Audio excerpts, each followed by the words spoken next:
Bom dia, boa tarde, boa noite, alunos dos sextos anos da Escola Aquiles de Almeida. Vamos continuar então o nosso estudo com o tema nomenclatura científica, né? É um tema que não é dos mais legais para se estudar, é um pouquinho complicado. Aqui no vídeo eu vou falar um pouquinho mais do que eu vou pedir, por exemplo, nas atividades, do que tem no resumo também. E eu espero que vocês, com essa explicação, possam entender melhor o significado de todos os temas relacionados a isso e um pouquinho da história da ciência também. Então vamos lá. Antes de começar a falar, vou dar um feedback das atividades. O que eu estou percebendo nos sextos anos é que os alunos que estão assistindo os vídeos estão com uma facilidade maior de responder as questões, né? A gente percebe isso claramente nas questões dissertativas, aquelas que vocês têm que responder mesmo. A matéria anterior sobre cadeias e teias alimentares é bem importante para vocês. Então, nessa atividade, na terceira atividade, também teremos algumas questões, alguns exercícios sobre cadeias e teias alimentares. Então, se vocês tiverem dúvida, vejam o vídeo anterior, leiam o texto anterior e perguntem, né? Vocês têm o canal aberto comigo pelo Google Classroom. Então, vamos lá. Então, vamos falar de nomenclatura científica, nome científico, né? Então, vem esse nomezinho em ciência chamado de taxonomia, que é um nome latim, né? Tax significa ordem e nomo é lei. Então, é uma ordem de classificação dos seres vivos. Então, eu não posso descobrir um ser vivo, descobrir um inseto novo e colocar o nome que eu quiser. Não, existe uma ordem, existe uma lei, existe uma classificação. Então, o conceito é a parte da biologia que identifica, a taxonomia, então, né? A ciência é a parte da biologia que identifica, nomeia e classifica os seres vivos de acordo com seu grau de parentesco. Então, por exemplo, se eu descubro um inseto, o inseto ele está mais próximo de quem? Está mais próximo de um ser humano ou está mais próximo, por exemplo, de uma aranha? Então, ele está mais próximo de uma aranha, né? Eles são animais invertebrados, por exemplo, tanto aranha quanto inseto. Então, na classificação, no grau de parentesco, ele vai estar mais próximo, ele é um parente mais perto da aranha e de outros invertebrados do que é, por exemplo, do ser humano. Se eu consigo achar um novo tipo de samambaia é uma planta, então ela está mais próxima de quem? Está mais próxima de qualquer outra planta do que de qualquer outro animal. Porém, de que planta? A samambaia é uma planta que não tem semente, por exemplo. Então ela é um parente mais próximo de plantas que não têm semente do que plantas com semente. E assim sucessivamente. Então é para isso que existe a taxonomia. Para isso que ela classifica, que ela nomeia, que ela vai aproximar os seres de acordo com o seu parentesco, com o seu grau de evolução, por exemplo. Tá? Com o seu desenvolvimento evolutivo. Então, qual é a importância da taxonomia, né? Então, percebam, no planeta existe quase 4.000 idiomas diferentes. Já vou me trocar aqui de posição de novo. Então, surgiu a necessidade de padronizar a linguagem dos seres vivos. Né? 4.000 idiomas é muita coisa. Então, organizar os seres em categorias taxonômicas facilitou o estudo e análise baseada em semelhança e diferença. Então, se eu pego um estudo de um ser vivo, esse mesmo ser vivo, ele tem o mesmo nome em diferentes países do mundo, por exemplo. Se eu pego o cachorrinho, o nome científico dele é Canis familiaris. Ele é Canis familiaris no Brasil, nos Estados Unidos, na China, no Japão, no continente africano, em qualquer lugar ele vai ser Canis familiaris. Então perceba como facilita o estudo. Se eu chegar e falar, estou estudando um cachorro. Aqui no Brasil a gente entende, nos Estados Unidos já é dog, no Japão já é outra coisa. Então, os nomes científicos, a nomenclatura científica vem para facilitar esse estudo, para dar uma padronização. Se eu escrever alguma coisa sobre canis familiares, qualquer pessoa do planeta consegue acessar esse estudo. Como que é mais ou menos essas categorias taxonômicas? Perceba que o que vocês estão vendo na tela, eu não pedi no exercício para vocês, né? Mas eu acho bem importante que a gente tenha isso em mente, né? Essas categorias taxonômicas. Categorias taxonômicas, pessoal, vou tentar explicar da melhor forma. As categorias taxonômicas, elas são como se fossem caixinhas de classificação. Então, por exemplo, aqui, eu tenho quais são as características, as categorias taxonômicas, da maior categoria, que abrange mais coisas, até a que abrange menos coisas. Então, reino, filo, classe, ordem, família, gênero e espécie. Essas são as principais. Ainda existe domínio, que está acima de reino, que a gente não vai falar por enquanto, e subespécie. Faz pouco tempo que surgiu a subespécie ainda. Mas vamos ficar nessas 5 principais. Aqui, esse slide faz uma comparação com país, estado, continente, país, estado, cidade, bairro, rua, número. Está vendo que vai diminuindo aqui? Então, por exemplo, se eu estou no mesmo continente que você, nós estamos no continente da América do Sul, vamos dizer assim. Não significa que estamos no mesmo país. Nós podemos estar no mesmo continente e em países diferentes. Certo? Agora estamos no Brasil. Todo mundo aqui está no Brasil. Então, se nós estamos no Brasil, se nós estamos no mesmo país, nós podemos estar em um estado diferente, mas certeza nós estamos no mesmo continente. Certo? Estamos no estado de São Paulo. Se nós estamos no estado de São Paulo, qual que é a certeza que a gente tem? Que daqui para cima nós estamos no mesmo país e no mesmo continente. Porém, estamos na mesma cidade? Não sei. Se estamos, por exemplo, no mesmo bairro, moramos na Vila Hortência, em Sorocaba, isso significa que daqui para cima nós estamos nas mesmas posições, nas mesmas categorias. Se eu moro no mesmo bairro que vocês, eu estou na mesma cidade, no mesmo estado, no mesmo país e no mesmo continente. Agora, daqui para baixo, pode ser que eu esteja numa rua diferente, esteja num número diferente da rua. É a mesma coisa aqui nas categorias taxonômicas. Até vou tirar um pouco aqui. Isso, para facilitar um pouco mais aqui para usar minha canetinha. Então, vamos aqui sair do nosso exemplo, né? Aqui é um exemplo. E vamos para as categorias taxonômicas de verdade, as científicas. Beleza? Então, voltando aqui. A maior categoria taxonômica, aquela que abrange mais seres vivos, é a categoria de reino, é como se fosse continente. Então, quantos reinos existem dos seres vivos? Existem 5 reinos. Existe o reino animal, que vai abranger todos os animais, o reino das plantas, que abrange as plantas, óbvio, o reino fungi, que abrange os fungos, o reino protista, que abrange os protozoários, que são micro-organismos, e as algas. E a gente tem o reino moneira, também, o reino moneira, que abrange as bactérias e as cianobactérias, que são as algas azuis. É um tipo de alga só, o resto está tudo no reino protista. Então são 5 reinos, certo? Cada reino, aqui, voltando aqui, vai ter vários filos, vários grupos. Tá? Então, é uma caixinha de reino. Dentro da caixinha de reino tem várias caixinhas de filos. Vários filos que pertencem ao reino. Dentro dos filos existem várias classes. Então, dentro da caixinha de filo tem várias classes, várias caixinhas de classe. Dentro da classe tem várias ordens. Dentro da ordem tem várias famílias. Dentro da família tem vários gêneros.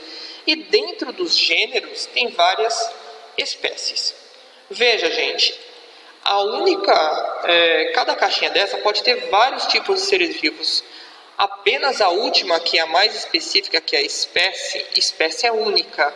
O que significa? Ser humano. Nós somos Homo sapiens. Beleza?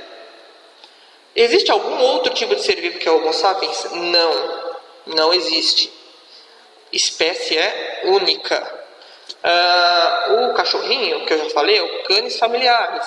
O gato é o Felis catus. Existe algum outro tipo de ser vivo que se chama Felis catus além do gato? Não, o gato é único. E o que identifica uma espécie? Como que eu vou dizer que esse ser vivo pertence à mesma espécie do outro? Tem a ver com reprodução. Se um grupo de seres vivos conseguem reproduzir, gerar descendentes entre eles, eu digo que eles são da mesma espécie. Claro que às vezes um indivíduo de qualquer espécie, ele pode não ter a capacidade de reprodução, mas o grupo dele sim tem a capacidade de reproduzir e gerar descendentes férteis. O que isso significa? Que esse grupo reproduz e os descendentes, os filhos deles, também têm a capacidade de reprodução para prosseguir a espécie. Porque o que acontece? Às vezes há cruzamento, reprodução entre espécies diferentes. Pode acontecer. Por exemplo, o jumento e a égua são espécies diferentes e conseguem ter filhotes. Porém, nesse caso, os filhos deles, eles são estéreis, eles não conseguem ter filhos. Que é o burrinho, por exemplo. O burrinho, ele é estéril, ele não consegue ter filho. Então a gente não pode dizer que o jumento e a égua, enfim, são da mesma espécie. Beleza? Então a espécie é única. Então, como que funciona aqui? Deixa eu tentar voltar na apresentação do slide aqui maior. Como que funciona aqui? Se aqui eu tenho, aqui vocês não estão vendo, mas é reino, filo, classe e ordem, tá? Aqui é do maior para o menor. Então, por exemplo, se nós pegarmos dois seres vivos e eles pertencem à mesma ordem, é como se eles fossem da mesma cidade.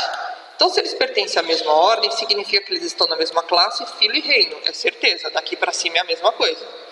Porém, eu não sei se ele é da mesma família, gênero e espécie. Entenderam? Que um está dentro do outro. Se ele está na caixinha de ordem, junto, duas espécies estão na caixinha de ordem, obviamente que eles estão na mesma classe, filo e reino. Se é o mesmo gênero, significa que está no mesmo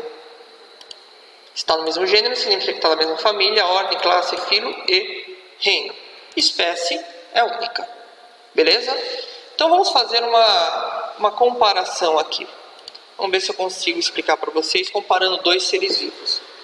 Vamos comparar o ser humano com um leão e o ser humano depois com uma abelha. O ser humano é mais próximo evolutivamente falando, tem mais características próximas do leão ou da abelha. Dá para perceber que com o leão, né? Mas vamos olhar aqui a classificação?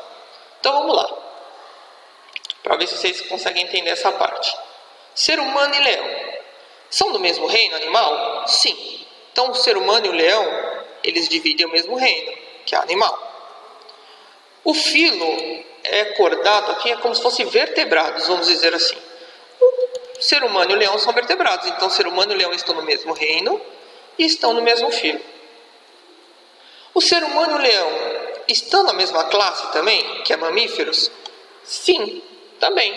Então perceba que o ser humano e o leão dividem reino, filo e classe e ordem.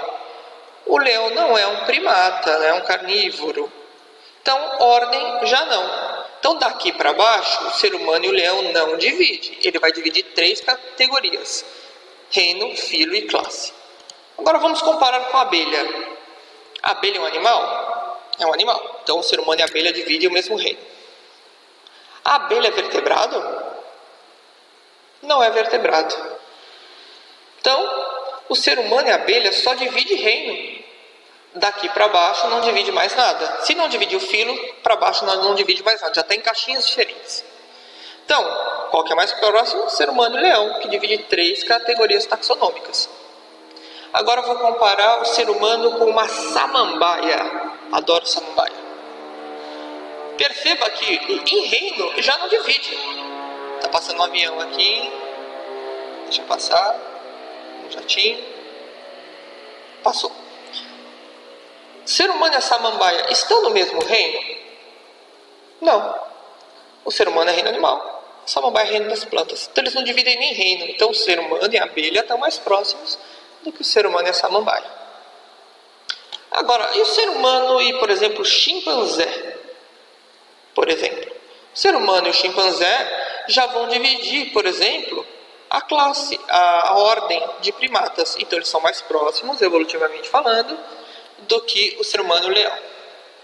Isso não quer dizer que o ser humano evoluiu do chimpanzé, tá, gente? Porque muitas pessoas falam que o ser humano evoluiu que a ciência diz que o ser humano evoluiu dos macacos. Não é bem assim. O ser humano e os macacos tiveram ancestrais comuns, que é bem diferente de dizer que um evoluiu do outro. Porque se eu digo que o ser humano evoluiu do macaco, ou digo que o macaco evoluiu do ser humano, vira uma bagunça. Então, nós vamos estudar essa parte e a gente vai ver que não é bem isso que a ciência diz. A ciência diz que nós, seres humanos ou qualquer tipo de ser vivo, temos ancestrais comuns com todos os outros seres vivos.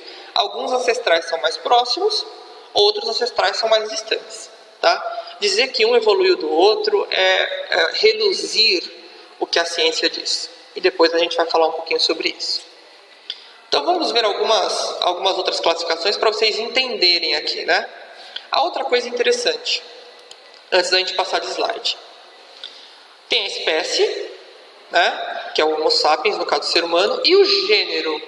O gênero é sempre o primeiro nome da espécie. Então, se a espécie é Homo sapiens, eu já sei qual que é o nosso gênero. O ser humano está no gênero Homo. Existe algum outro ser vivo? Ninguém divide espécie, mas tem algum outro ser vivo que divide o gênero com o ser humano? Então, um ser vivo bem próximo, né? Que divide tudo, até gênero.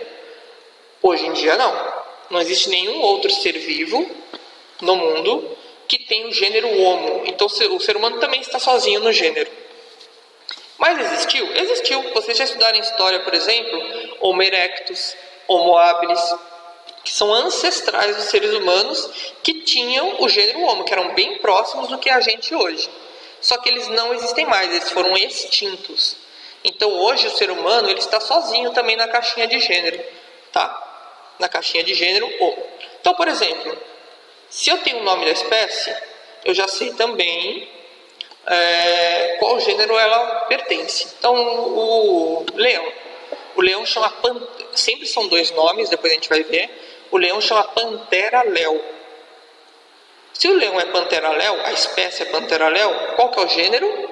Pantera. É sempre o primeiro nome da espécie. Vamos seguir aqui. Olha aqui uma comparação legal aqui. Não sei onde eu fico. Vou colocar aqui mesmo. Então vamos lá. Como eu falei para vocês, não vamos trabalhar por enquanto com domínio, tá? E nem com subespécie. Vamos trabalhar com as categorias mais famosas, aquelas mais tradicionais. Então, aqui eu estou comparando o homem, o cão, o lobo e o coiote. Obviamente, o cão, o lobo e o coiote, a gente já sabe que tem mais características iguais, comuns, do que com o homem. Então, reino, todos são animais, então todos estão no mesmo reino, beleza. Filo, todos são vertebrados, cordados, né? Então eles estão no mesmo reino. Classe, todos são mamíferos. Perceba que até aqui, todos têm a mesma classificação. Ordem, o ser humano é primata. Então olha, os outros três dividem com o ser humano até classe. Ordem não divide mais, tá? Só que os outros três dividem ordem, eles são carnívoros. Então aqui o ser humano já se separou deles. Ser humano, então, não é tão próximo assim do cão, do lobo e do coiote. Porém, eles ainda são da família Canidae. Canidae aqui, Canidae. Gênero, olha aqui, Canis é o primeiro nome da espécie. Todos eles são canis. Só que na espécie, eles vão mudando o nome, né? Mudando o nome da espécie. Então, o cão é Canis lupus, que é a mesma coisa do lobo. Eles têm a mesma estrutura evolutiva. Canis lupus, certo? E Canis latrans é o coiote. Então, o cão e o lobo, eles são tão parecidos. Os cães são lobos, mas são domesticados. Então, é um exemplo que eu falei para vocês que a espécie é única. Só que aqui é um exemplo, uma exceção de que eles, apesar dos cães terem saído da floresta, eram como se fossem lobos, eles não conseguem mais cruzar. Então eles eram da mesma espécie e há muito pouco tempo eles deixaram de ter essa característica de cruzamento. Então eles inventaram a subespécie. Então, o que o cachorrinho virou? Canis lupus familiaris, porque ele é criado com as famílias dos seres humanos. O ser humano, ele fez uma seleção artificial, né? O ser humano começou a cuidar de alguns lobos que eram mais dóceis, levou para casa e devido a tanto tempo longe da floresta, esses cãezinhos, eles ficaram um pouco diferentes dos lobos da floresta, tá? Então eles são canis lupus familiares, mas é uma exceção. E por isso que eles viraram uma subespécie. Mas aí o que aconteceu? Para não ter essa confusão de subespécie, para a gente trabalhar só com espécie, os cães viraram canis familiares. Então não é mais canis lupus os cachorrinhos. Eles viraram canis familiares. Então a gente vai continuar com aquela mesma máxima. Espécie é única. Os cachorrinhos então eram canis lupus e agora são canis familiares. E a gente continua não trabalhando com subespécie. Deu para entender então, gente? Então basicamente é isso. Quanto mais para o final aqui, isso aqui é bem difícil para entender na aula presencial, espero que vocês estejam entendendo assim. Quanto mais categorias eles dividem, mais aqui para baixo, se ele dividir gênero, significa que tudo para cima é igual. Beleza? Então, as espécies vão se afunilando, né? Até chegar na categoria de espécie, que é a única. Quem é que fez essa bagunça na ciência, né? Quem é que classificou? Quem foi a pessoa responsável, o cientista? Foi esse cidadão que está aparecendo na tela aí para vocês, se chama Linneu. Ele apresentou uma obra, um livro, né, um sistema natural, ele propôs uma classificação mais elaborada, com base científica, porque antes dele era uma classificação bem avulsa mesmo, de alguns cientistas mais antigos, né, que não levavam em conta características evolutivas, nem todas as características da fisiologia e anatomia dos seres vivos. Então, Linneu, ele é o pai da taxonomia, né, botânico, médico, sueco, lançou esse livro com os princípios básicos da classificação biológica. Então ele estabeleceu que a espécie é a base da classificação. Ele criou 5 grupos, depois a gente criou mais 2, né? Mais 2 grupinhos. Ele propôs o uso de palavras latinas. Atenção, pergunta aí no questionário. Por que se usa o latim sempre? Porque o latim é uma língua morta. É uma língua que não muda mais. Ninguém fala latim. Não existe nenhum país do mundo que tenha o latim como língua principal. Então o latim não muda mais. Lembrando que a língua portuguesa muda o sistema de acentuação, farmácia antigamente era com PH. Então a língua portuguesa, o inglês, o espanhol, o japonês, ele pode mudar com o tempo, o latim não muda mais. Então ele falou, vamos utilizar uma língua morta para o mundo inteiro, que nunca mais vai mudar, que é o latim. Então todas as espécies vão ser classificadas em latim. E ele estabeleceu a nomenclatura binominal. Então o nome da espécie sempre tem 2 nomes, beleza? Binominal, 2 nomes para a espécie. O primeiro nome, aqui, como que eu coloco o nome da espécie? Então o primeiro nome é o nome do gênero, que ela faz parte, e o segundo nome a gente chama de epíteto específico. Os 2 nomes juntos caracterizam a espécie. Então aqui é o nome do gatinho, né? E como que eu escrevo? Como que eu escrevo esse nome? Existe também uma regrinha para se escrever o nome. A gente não escreve de qualquer jeito. A primeira letra do primeiro nome, que é o nome do gênero, a primeira letra é maiúscula. O resto é minúsculo. Tanto do primeiro nome e o segundo nome inteiro é minúsculo. Beleza? Então, primeira letra maiúscula e o restante, tudo minúsculo. Certo? Então, são 2 nomes. O primeiro nome começa com a letra maiúscula, o resto é minúsculo. Outra coisa. Eu posso dar destaque, eu tenho que dar destaque a essa palavra, eu posso usar 3 formas. Eu posso usar o itálico, que é aquela letra tombada, quando a gente digita. Então, sempre a gente usa o tombado quando a gente digita. Ou, não é o mais comum, mas também não está errado, você pode usar o negrito, você destacar, deixar negrito a palavra. Beleza também. Mas e quando eu estou escrevendo no caderno? Quando eu estou escrevendo no caderno, não tem como eu deitar minha letra, nem colocar negrito. Então, quando eu estou escrevendo no caderno, eu vou sublinhar, passar um traço embaixo. Um traço só. Um traço só. Igual eu fiz aqui. Não são 2 traços. Se eu fizer isso, tá errado. É um traço. Beleza? Quando eu estou escrevendo, escrevo o nome, primeira letra maiúscula, resto minúsculo e um traço embaixo. Do jeito que vocês vão ver aqui. Olha ali. Então, o gatinho. A primeira forma e a segunda forma é quando a gente está digitando no computador. O primeiro é itálico, a letra tombada, e o segundo é negrito, em destaque. Se eu estiver escrevendo na mão, eu passo um traço só, eu sublinho. Eu posso digitar e sublinhar? Posso também, tá? Eu posso fazer das 3 formas quando eu estou digitando. E quando eu estou escrevendo na mão, essa terceira forma aqui.